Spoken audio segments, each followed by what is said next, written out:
Hello दोस्तों, मेरा नाम नैन है और मेरी उम्र 40 साल की है। मैं एक विधवा हूँ। मेरे पति कई साल पहले देहांत हो गया है। मेरा एक जवान बेटा है जो देखने में सुंदर और तगड़ा है। एक दिन जब मैं अचानक बेटे के कमरे में गई तो मेरी आंखें फटी की फटी रह गई। उसके हाथ में 11 इंच लंबा रोड जैसा मजबूत। मैंने तभी सोच लिया कि मेरी सारी कमियां ये ही पूरा कर सकता है। तो चलिए मैं आपको बताती हूँ कि शुरुआत कैसे हुई। हमारे पास एक साड़ी का कारोबार है और हमारी घर की हालत अच्छी है, इसलिए हमें किसी चीज की कमी नहीं। मैं अपनी सास और बेटे के साथ एक विशाल फ्लैट में रहती हूँ। हमारा घर गली के सबसे आखिरी छोर पर बसा है, जिस वजह से यहाँ शोर शराबा कम होता है। हमारे फ्लैट के ठीक बगल में एक छोटा सा खेत भी है। मेरे बेटे का नाम रोहन है, लेकिन हम उसे प्यार से रोहू कहते हैं। वो 20 साल का है और मेरी तरह ही लंबा और पतला है। उसकी हाइट 5 फीट 5 इंच है। वो कॉलेज में पढ़ाई करता है और हॉस्टल में रहता है। उसका कॉलेज यहाँ से ज्यादा दूर नहीं है, बस 4 घंटे का रास्ता है। मगर कॉलेज के सख्त नियमों की वजह से उसे हॉस्टल में रहना पड़ता है। उसे महीने में सिर्फ 2 बार, शनिवार और रविवार को ही घर आने का मौका मिलता है। अब मैं अपनी बात करूं, जैसा कि मैंने बताया, मैं 40 साल की हूं, पतली और सुंदर हूं और मेरी लंबाई 5 फुट 4 इंच है। लोग अक्सर कहते हैं कि मैं अब भी बहुत सुंदर और आकर्षक दिखती हूँ। मैं आमतौर पर कुर्ती, ब्लाउज, स्कर्ट या चोली ही पहनती हूँ और खास मौकों पर ही साड़ी पहनना पसंद करती हूँ। जब मैं बाहर निकलती हूँ तो लोग मुझे घूरते हैं। मेरी कुछ सहेलियों ने भी ये बात मुझसे कही है। एक दिन रोहू के कॉलेज से प्रोफेसर अनीता का कॉल आया। उन्होंने बताया कि मेरा बेटा बहुत समझदार और तेज है, लेकिन हाल के दिनों में वह थोड़ा बीमार और उदास सा लग रहा है। उन्होंने सलाह दी कि मैं उसे कुछ दिनों के लिए घर बुला लूं, ताकि वह थोड़ा सुकून पा सके और पढ़ाई पर फिर से ध्यान दे सके। मैंने उनकी बात मान ली और रोहू को घर ले आई। हम दोनों शिक्षित हैं, इसलिए कभी कभी अंग्रेजी में भी बातें करते हैं। रोहू के घर आने के बाद कुछ दिन ऐसे ही गुजर गए। सुबह मैं अपनी दुकान पर चली जाती और रोहू कभी कभी गली के नुक्कड़ पर अपने दोस्तों से मिलने चला जाता। मुझे पता था कि वह वहां सिगरेट पीता है, लेकिन मैंने उससे इस बारे में कुछ नहीं कहा। दोस्तों, एक शनिवार की घटना बताती हूँ। उस दिन मुझे शाम को एक महिला समारोह में जाना था और मेरी सास भी अपने भक्ति सभा के लिए बाहर गई हुई थी। घर पर मैं अकेली थी। शाम के करीब 6 बजे थे। मुझे तैयार होना था, लेकिन मेरी नीली सिल्क की साड़ी कहीं नहीं मिल रही थी। मैं उसे ढूंढते ढूंढते रूहू के कमरे में पहुंच गई। तभी रूहू ने अचानक कहा, मम्मी, मैं दोस्तों के साथ बाहर जा रहा हूँ, और तेजी से निकल गया। मैंने भी उसे हाँ में जवाब दे दिया। फिर मैं अपनी साड़ी ढूंढने लगी। तभी मेरी नजर रूहू के बिस्तर के नीचे पड़ी और वहां मुझे अपनी वही नीली सिल्क की साड़ी दिखी। मैंने सोचा ये यहाँ कैसे आई, लेकिन उस वक्त मेरे पास सोचने का समय नहीं था, क्योंकि मुझे समारोह में देर हो रही थी। मैंने जल्दी से साड़ी उठाई और पहनने लगी, लेकिन जैसे ही मैंने उसे पहना मुझे कुछ गीला और चिपचिपा सा लगा। मैंने फटाफट साड़ी उतारी और देखा तो उस पर कुछ गाढ़ा सा निशान था। मैं हैरान हुई कि ये क्या है। फिर मुझे एहसास हुआ कि ये मेरे बेटे की करतूत है। मैं सोच में पड़ गई कि रोहू ऐसा क्यों कर रहा है, लेकिन उस वक्त मेरे पास वक्त नहीं था, तो मैंने वही साड़ी पहन ली और निकल गई। थोड़ी देर बाद मुझे अजीब सा मजा आने लगा। अगले दिन भी कुछ ऐसा ही हुआ। सुबह जब मैं दुकान के लिए तैयार हो रही थी, रूहू बाथरूम से जल्दी में बाहर आया और बोला, मम्मी, मैं बाहर जा रहा हूँ। मैंने हाँ कह दिया और वो चला गया। मैं कपड़े बदल रही थी, तभी मेरी नजर बाथरूम में पड़े एक कपड़े पर गई। उसे देखकर मैं हल्के से मुस्कुराई, क्योंकि अब मुझे ये सब अच्छा लगने लगा था। फिर रविवार को मुझे अपने महिला ग्रुप के एक आयोजन में जाना था। शाम का हुई थी और रोहू अपने कमरे में था। थोड़ी देर बाद वो जल्दी से बाहर आया और बोला, मम्मी, मैं जा रहा हूँ। मैंने उसे जाने दिया। उसके जाने के बाद मैंने उसका बिस्तर ठीक करने के लिए चादर और तकिया उठाया। तभी मेरी नजर नीचे गई और फिर वही चीज दिखी। अब ये सब मुझे सचमुच पसंद आने लगा था। मुझे अब समझ आ रहा था कि रोहू थोड़ा परेशान क्यों रहता है। शायद उसे ये सब रोमांचक लगता हो। हाँ, वो अब जवान हो रहा है, लेकिन मेरे कपड़े क्यों इस्तेमाल करता है? ये सवाल मेरे मन में बार बार उठ रहा था। फिर मैंने सोचा कि क्यों ना मैं जानबूझकर अपने पसंदीदा कपड़े उसके कमरे में या आसपास छोड़ दूं। कुछ दिनों बाद एक रविवार की दोपहर को मैंने फैसला किया कि आज दुकान से जल्दी घर आ जाऊंगी, क्योंकि शाम को सास सत्संग में जाने वाली थी। मैंने दुकान की लड़कियों को कह दिया कि आज मैं जल्दी जा रही हूं और शाम को नहीं लौटूंगी, तो वे दुकान संभाल लें। शाम को मैंने कुछ नया करने का सोचा। मैं चुपके से रोहों के कमरे में गई, कपड़े बदले और कुछ कपड़े वहां जानबूझकर छोड़ दिए, ये देखने के लिए कि वो क्या करता है। फिर मैं अपने काम में व्यस्त हो गई। दोपहर में जब मैंने देखा तो रोहू अपने लैपटॉप पर कुछ देख रहा था और अपना काम कर रहा था। मुझे थोड़ा अटपटा लगा, लेकिन मैंने सोचा कि वो युवा है, क्या कर सकता है, और मैं फिर अपने काम में लग गई। अब शाम के 5 बज चुके थे। सास सत्संग के लिए चली गई थी। घर में सिर्फ मैं और रोहू थे। इस मौके को देखकर मैंने सोचा कि आज कुछ अलग करूं। मैंने ऊपर एक ब्लाउज पहना और नीचे एक फिटिंग वाली साड़ी। फिर शीशे में खुद को देखा। हल्की गुलाबी लिपस्टिक लगाई, माथे पर बड़ी सी बिंदी सजाई और बाल खुले छोड़ दिए। सच कहूं, मैं बहुत खूबसूरत लग रही थी। तभी रोहू आया। वो मुझे देखकर दंग रह गया। उसने मुझे ऊपर से नीचे तक देखा और कुछ पल तक बस मुझे ताकता रहा। मैंने कहा, अरे बेटा, ऐसे क्या घूर रहा है, चाय पिएगा? रोहू ने जवाब दिया, नहीं, मैं बाहर होटल पर पी लूंगा। मैंने कहा, नहीं बेटा, ऐसा नहीं चलेगा। आज तू मेरे साथ चाय पिएगा। और हाँ, मुझे पता है तू सिगरेट पीता है। अगर पीनी हो तो अपने कमरे में पी लेना। फिर मैंने कहा, चल बेटा, गैलरी में चलते हैं, चाय पीते हैं। हम दोनों गैलरी में गए। मैंने उससे पूछा, रोहू, आज तुझे कोई परेशानी तो नहीं? उसने कहा, मम्मी, जब आप हो तो मुझे कोई चिंता नहीं होती। मैंने कहा, अरे मैं तेरी माँ हूं, मुझसे कुछ भी कह सकता है, शायद मैं तेरी मदद कर सकूं। लेकिन उसने कुछ नहीं कहा। हम दोनों चुपचाप खड़े रहे। सामने हमारा खेत था और वहां एक छोटी सी कुटिया दिख रही थी। तभी वहां 2 कुत्ते आए।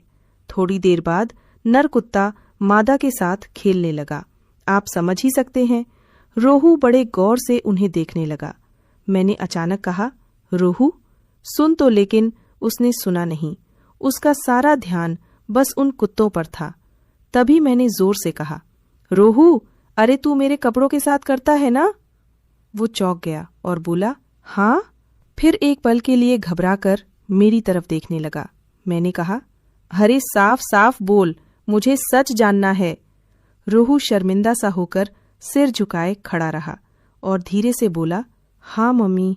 मैंने कहा, रोहू, मुझे सब सच सच बताना, बिना हिचक के बोल। अगर करता है तो शर्माने की क्या बात है?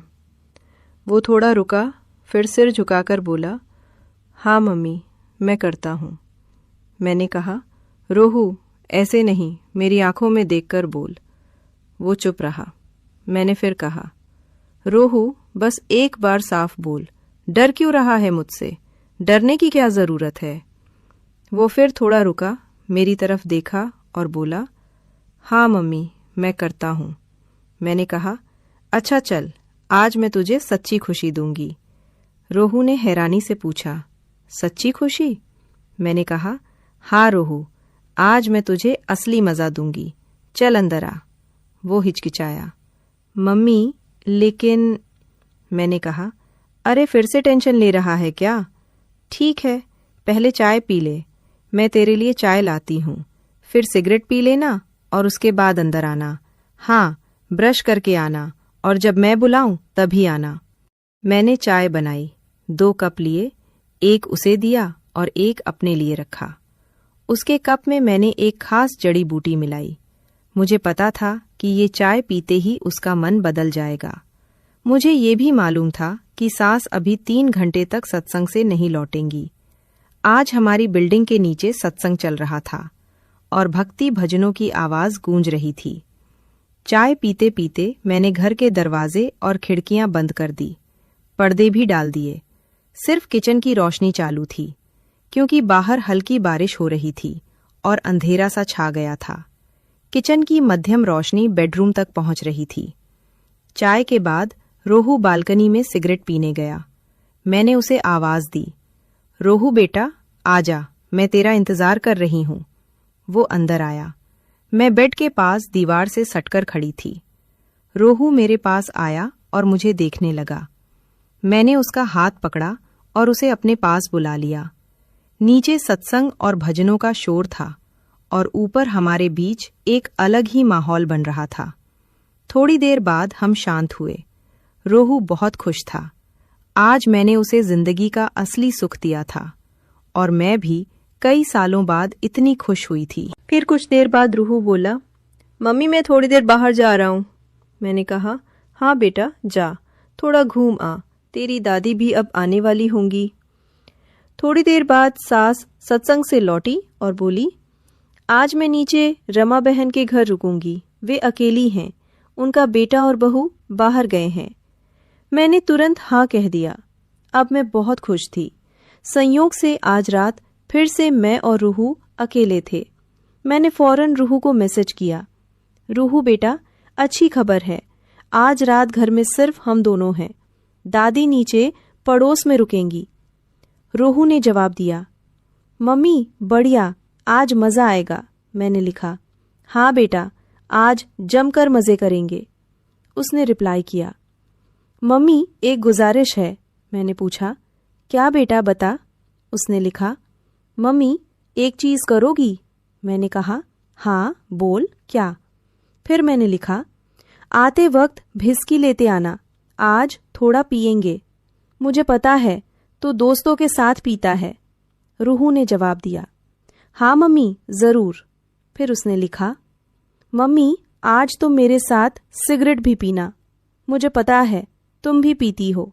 मैंने लिखा, हाँ बेटा जैसा तू कहे वैसा होगा।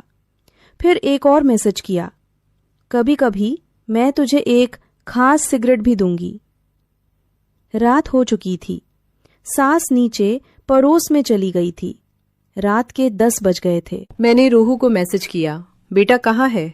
उसने जवाब दिया, मम्मी रास्ते में हूँ, एक दोस्त मिल गया था इसलिए थोड़ी देर हो गई। मैंने लिखा, ठीक है। उसने फिर लिखा, मम्मी आज हल्का खाना खाएंगे। मैंने कहा, ठीक है जैसा तू चाहे। फिर मैंने मैसेज किया, आज तू अपने पापा की जगह ले, ये मंगलसूत्र मुझे पहना दे।